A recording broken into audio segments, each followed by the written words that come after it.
জামালপুর সদর উপজেলার ৪ নম্বর তুলসীরচর ইউনিয়নের গাড়ামারা গ্রামে প্রতিদিনই বাড়ছে ব্রহ্মপুত্র নদের ভাঙন। ইতোমধ্যে প্রায় ১৫০টি বসতঘর নদীগর্ভে বিলীন হয়েছে। ঘরবাড়ি, আবাদি জমি ও গাছপালা হারিয়ে নিঃস্ব হয়ে পড়েছেন অনেক পরিবার। ভাঙনের মুখে রয়েছে গ্রামের মসজিদ, মাদ্রাসা সহ গুরুত্বপূর্ণ স্থাপনাও। স্থানীয়দের দাবি, দ্রুত জিও ব্যাগ ফেলা, স্থায়ী বাঁধ নির্মাণ এবং নদী শাসনের কাজ শুরু না হলে আরও প্রায় ৫০০ পরিবার গৃহহীন হয়ে পড়বে। প্রতিদিনই ব্রহ্মপুত্রের ভাঙনে ছোট হয়ে আসছে গাড়ামারা গ্রাম। এলাকাবাসীর একটাই দাবি, দ্রুত ভাঙন রোধে কার্যকর ব্যবস্থা এবং ক্ষতিগ্রস্ত পরিবারের পুনর্বাসন নিশ্চিত করা হোক। আমাদের পরিবারটা অনেক ৫০০-৬০০ খানা ছিল, নদী ভাঙ্গে আম করে হস্তনষ্ট করছে। পরে আমরা আবার এইদিকে আসছি। আমার পরে এত সুন্দর একটা এলাকা জায়গা ছিল, ভালো আবাদ মৌসুম হইতো। কেন ৪০০-৫০০ খানা আছি, খানার ভিতরে মসজিদ করছি, আমরা মাদ্রাসা করছি, প্রাইভেট স্কুল করছি।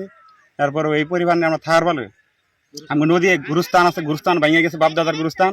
কেন আমরা থাকতে পারতেছি না।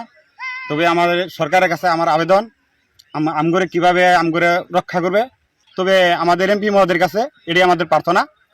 ভাঙ্গে চিরনি জায়গা ৫০০-৬০০ লোক হবো, একজনে হাঁকানো হানা বাড়ি নিয়ে আসছি। আনা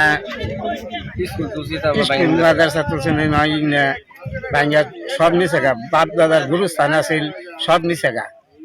আমরা কই থাকবো না থাকবো কোনো নির্দিষ্ট নাই। এখানে প্রায় ৫০০ পরিবার বসবাস করতেন, তার থেকে অধিকাংশ পরিবার এখানে উচ্ছেদ হয়ে গেছে নদী ভাঙ্গনের কারণে। তার জন্য এমপি মহোদয়ের কাছে আকুল আবেদন থাকবে, আমাদের এখন যারা বসবাস করছেন তাদের প্রতি তাকিয়ে, তাদের প্রতি গুরুত্ব দিয়ে বিভিন্ন সময় এমপি মহোদয় সাহেব বিভিন্ন বাজেট নিয়ে আসেন।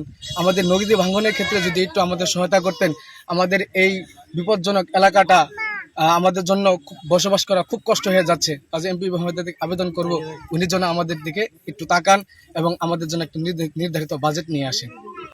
Report Mohammad Rasel Rana, NNTV, Jamalpur.